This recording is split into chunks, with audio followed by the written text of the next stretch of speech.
In this video, I will be making the Italian brainrot into a mob for Minecraft. The first mob I'm going to create is Frigo Camello. It looks like a camel wearing a refrigerator. So I'm going to create this refrigerator, which is just a rectangle. Then I add 2 door handles, and that's what the refrigerator looks like. Next is the camel's head. I first add a cube for the head, and then another cube for the mouth. The eyes are on either side, and the ears are together. I added a curved neck and then some hair on the neck. The camel's head is now complete. Let's add a cube for the sole of the shoe, and then 2 more layers on top of it, and that's the shoe. The other cube on top of the shoe is the foot. Duplicate the other side, and our Frigo Camello is complete. Frigo Camello looks like he'd be perfect for the desert. Frigo Camello is 8 out of 10. The second thing I had to do was Bombardier Crocodilo, which looks like it's a capybara in a coconut. I first created a circle, then elongated it to get the coconut shell. I then put a smaller circle under the coconut shell to seal it. I made a copy of the coconut shell and stretched it to make the neck of the capybara. Then I make a copy of the cube and rotate it to make its head. Let's create a couple of cubes for the eyes and ears. Capybara's mouth is very long, so let's add another cube with the black part for the nose and the white part for the teeth. This looks good. The last thing we need to do is add 4 feet. Pull out a cube, add 1 for the toes, and make 4 copies. And our Bombardier Crocodilo is done. It looks lazy because it already has coconuts for food, so it doesn't hunt around. It just lays in one place all day, no aggression. Bombardier Crocodilo is 10 out of 10. The third mob I'm going to make is Lirili Lurila, which appears to be an elephant's head, a cactus's body, and wearing shoes. So I first create a circle, then stretch it and use it as a foot. Then make a copy of it. Next, let's create the body, again a circle and stretch it, just not in the same direction. Then add a green texture and white spots. The white color there is the cactus spines. Let's create the head of the elephant.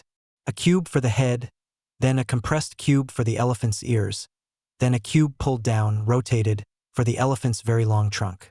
Then make 2 copies on either side for the elephant's teeth. Then add the eyes. The elephant head is now complete.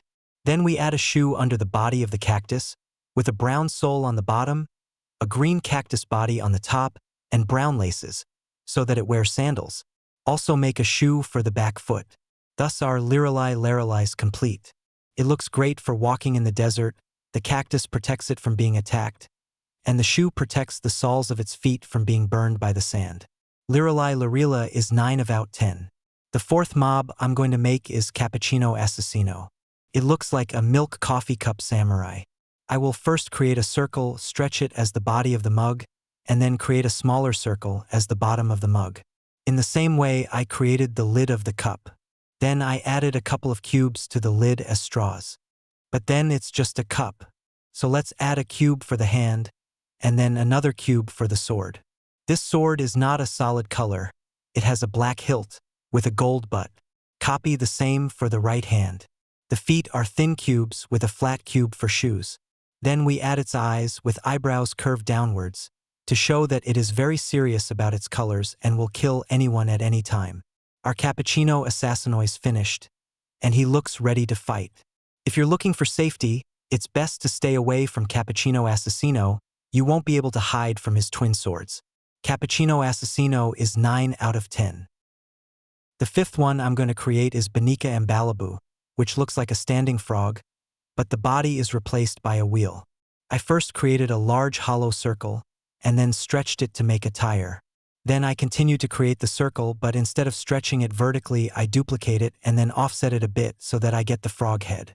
Let's create a cube for the eyes, texture it. Then we'll paint yellow for the mouth. Next, we'll create a cube, stretch it down, duplicate it and rotate it to make its hands.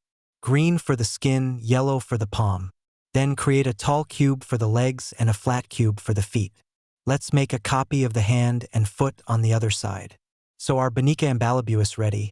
It looks silly, and if Bonica Ambalabu wants to go somewhere, it can not only walk, jump, but roll its tires and drive fast on a man-made highway.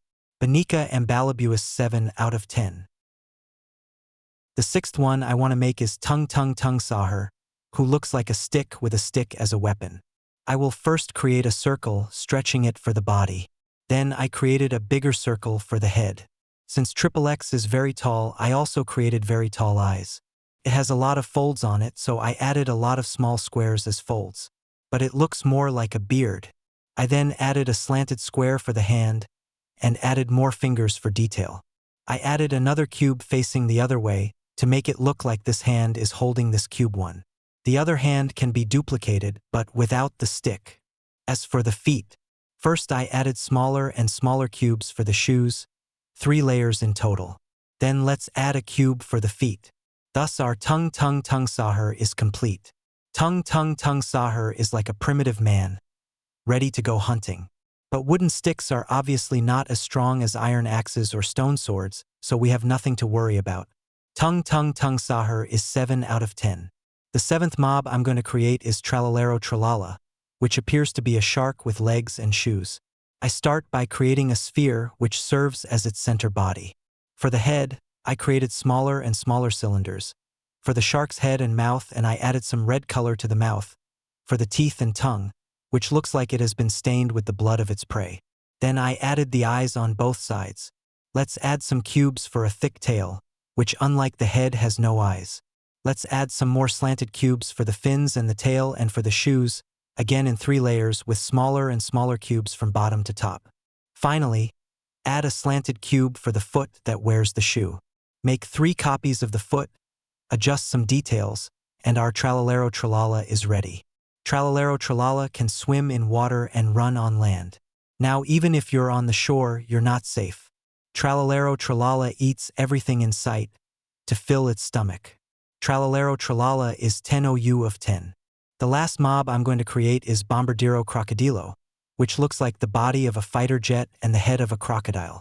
I first created the cube, which is the top half of the crocodile's mouth, then the bottom half of the mouth with some white cubes between the mouths for teeth. Then there is the head with the mouth attached and 2 very flat eyes. Next is the fighter part. I created a cube for the cockpit, extended the cube on both sides for the front wings, and let's add a cube under the wings for the engine with 3 different oriented cubes for the engine and the same for the other side. Behind the cockpit, let's add an elliptical cube also behind the wing, but parallel to the wing without the engine. Finally, let's add a cube for the tail. It's tilted. Our Bombardier Crocodilo is complete. It will fly in the sky without touching the ground, which makes it very difficult for anyone to attack it. It will also release missiles from inside the plane to attack enemies on the ground. Bombardier Crocodilo is 10 out of 10. This is what all 8 Italian brainrots look like in Minecraft. What are you doing, guys? I'm also wondering what would happen if there was a battle between them. If you liked it, please like and subscribe to my channel. In the next video, I'm going to get all these Italian brainrots into an epic battle.